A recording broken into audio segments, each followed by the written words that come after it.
चलिए बाबा। झमटिया से जाके गंगा जलवा उठाएंगे, समस्तीपुर जाके बाबा भोले को चढ़ाएंगे। साथ में हम अपना भंगिया ले जाएंगे, भोले जी का नाम लेके सबको पिलाएंगे। झमटिया से जाके गंगा जलवा उठाएंगे, समस्तीपुर जाके बाबा भोले को चढ़ाएंगे।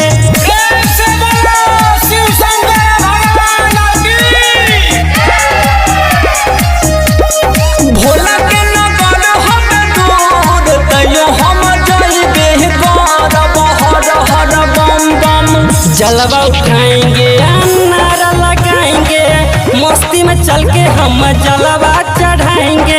हो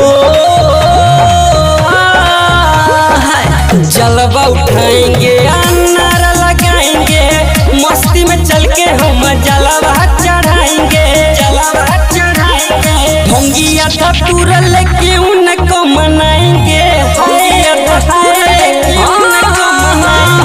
भंगिया धतूर लेके उनको मनाएंगे, समस्तीपुर जाके बाबा भोले को चढ़ाएंगे। झमटिया से जाके गंगा जलवा उठाएंगे, समस्तीपुर जाके बाबा भोले को चढ़ाएंगे।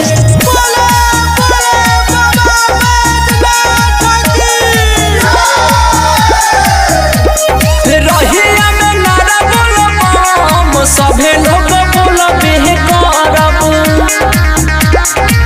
बहुते दयालु भोला कहते हैं साच रे, आने नहीं देते भगतों पे आच रे। ओ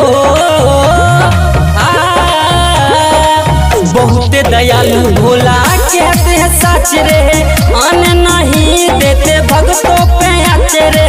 भगतों पे आच रे, बोल बम के गाना पे सबको नचाएंगे।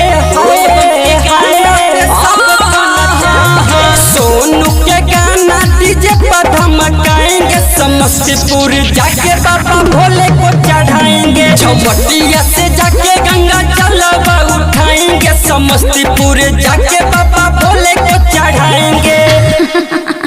अरे अभी तो शुरुआत है बाबू, आगे आगे देखो होखो तक का।